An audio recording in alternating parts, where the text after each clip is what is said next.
Ada seseorang bekerja di tempat yang haram, jelas ini haram deh, dan dia akui ini haram, tapi dia nggak mau keluar. Kenapa dia nggak mau keluar? Dia katakan, anak saya 4, Pak Ustaz. Kalau saya keluar, anak pertama bayar kuliahnya gimana? Anak kedua SMA-nya gimana? Harus bayar uang gedung. Maka saya tetap bertahan karena faktor kondisi. Ini bukan sombong loh Ustadz, ini faktor kondisi. Hadirin enggak, itu sok pintar. Itu sok pintar. Karena hakikatnya di hadapan kita ada 2 opsi. Opsi yang pertama, matematika kita, logika kita. Gaji kita 15 juta, anak 4, oh cukup.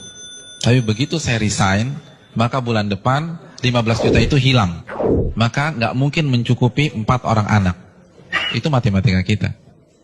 Tapi itu bukan satu-satunya opsi. Opsi yang kedua, Allah berfirman dalam surat At-Talaq ayat 2. Barang siapa yang bertakwa kepada Allah, maka Allah akan berikan solusi. Dan Allah akan berikan rizki dari arah yang tidak ia duga-duga. Namun karena kita merasa paling pintar, kita pilih opsi yang pertama. Karena kita lebih yakin dengan matematika kita daripada janji Allah Subhanahu wa Ta'ala. Bukankah itu sok pintar di hadapan Allah dan merasa cerdas di hadapan Allah Subhanahu wa Ta'ala? Inti dari semua kedurhakaan itu merasa pintar, bukan kondisi.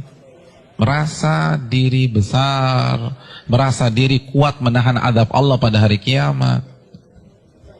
Rekan-rekan yang dirahmati oleh Allah Subhanahu wa Ta'ala, ini masalah dari dulu. Karena iblis itu menggunakan teori ini. Kenapa iblis divonis kafir? Kenapa iblis divonis kekal di neraka?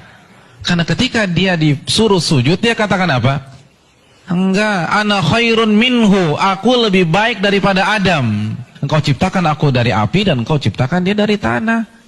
Saya ingin tanya, yang diserang dengan statement ini itu siapa rekan-rekan sekalian? Yang dibodoh-bodohi itu siapa? Allah, bukan Adam. Apa maksudnya? Ulama mengatakan maksudnya, ya Allah, engkau perintahkan aku sujud kepada Adam, sedangkan dia dari tanah dan aku dari api. Ini perintah yang tidak masuk akal, gitulah. Ini perintah yang bodoh. Kalau bahasa Arab, ini nggak worth it banget nih Allah, gitu loh. Makanya kan Allah langsung habisi dia. Aba wastakbara wa kana minal kafirin. Ini bukan hanya semata-mata sujud, hadirin. Ini lebih besar dari itu. Nah begitu juga dengan orang yang banyak maksiat sekarang. Ya nggak mungkin lah ada orang mengatakan ngaku muslim gue lebih pintar dari Allah. Enggak lah. Tapi dengan cara dia membantah ayat Allah, menolak hadis Nabi, itu kan rasa pintar. Merasa pintar.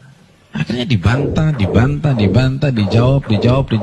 Hadirin, simpel aja, saya kasih 2 contoh dalam masalah ini.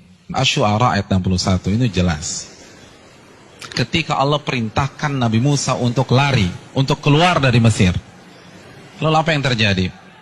Dan ketika kedua kelompok itu sudah saling melihat, Fir'aun sudah melihat Nabi Musa di hadapannya, dan Musa kalau menoleh sudah melihat Fir'aun. Innalam mudrakun. Maka sebagian pengikut Nabi Musa itu mengatakan kita akan tertangkap. Kita akan tertangkap. Kenapa? Depan laut merah, belakang Fir'aun. Logika main, ketangkap. Matematika main, ketangkap.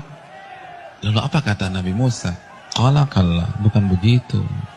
Inna ma'iya rabbi sayahdin. Sesungguhnya Allah bersamaku dan Allah akan memberikan petunjuk. Maka setelah Nabi Musa berbicara demikian, baru Allah wahyukan anidrib bi'asakal bahra fanfalaqa. Pukulkanlah tongkatmu ke permukaan laut, maka laut pun akan terbelah. Ada 2 sikap yang kontradiksi. Yang satu begitu melihat kondisi real di lapangan, langsung menggunakan akalnya. Kita ketangkep nih. Tapi Nabi Musa enggak. Beliau merasa bodoh di hadapan Allah.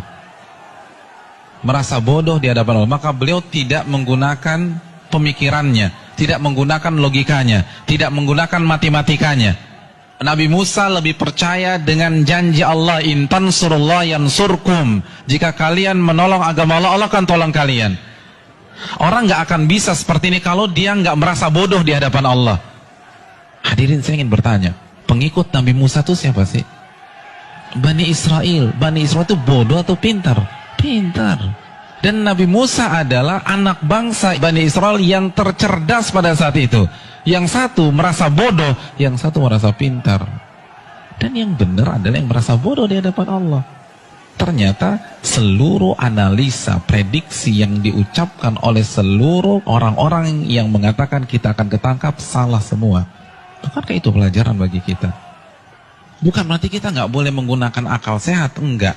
Tapi kalau sudah berhadapan dengan perintah yang jelas, larangan yang jelas, merasa bodohlah di hadapan Allah. Jangan kritik, nggak mungkin Ustaz. Ini nggak make sense nih Ustaz. Ini nggak dapat hitung-hitungannya. Tuh Anda baru lagi merasa pintar. Emangnya Allah nggak bisa mengkayakan Anda dari jalan-jalan yang Anda nggak duga? Contoh yang terakhir, jelas-jelas surat As-Saffat ayat 102.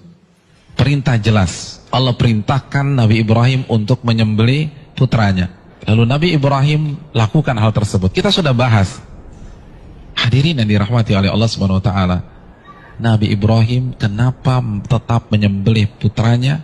Karena merasa diri bodoh di hadapan Allah. Karena kalau pakai matematika dan logika, itu jelas sudah nggak boleh disembelih. Wong orang terbaik kok. Beliau akan komplain kalau beliau merasa pintar saja, beliau akan komplain, kenapa anak saya disembelih? Saya kan manusia terbaik di sini. Harusnya kan anak saya sekolah di sekolah internasional, ya Allah, kenapa justru disembelih? Kan begitu logikanya. Tapi tidak. Beliau merasa diri bodoh sehingga lebih percaya terhadap perintah Allah daripada logikanya sendiri. Ada yang berani meragukan kecerdasan Ibrahim? Saya ingin tanya, etnis dan ras tercerdas di dunia itu siapa? Bani Israel. Bani Israel itu keturunan siapa? Nabi Ibrahim dari Ishak. Jadi ini bapaknya kecerdasan. Tapi ketika berhadapan dengan perintah yang tegas, larangan yang tegas, udah sami'na wa ta'na.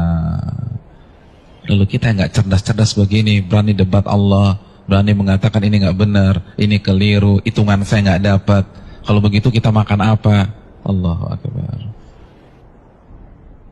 Janganlah kalian mati kecuali kalian menjadi seorang muslim, pribadi yang menyerah kepada Allah. Kita yang mengkrit hari terakhir hidup kita. Dari sekarang, hadirin sekalian, dari sekarang menyerahlah kepada Allah.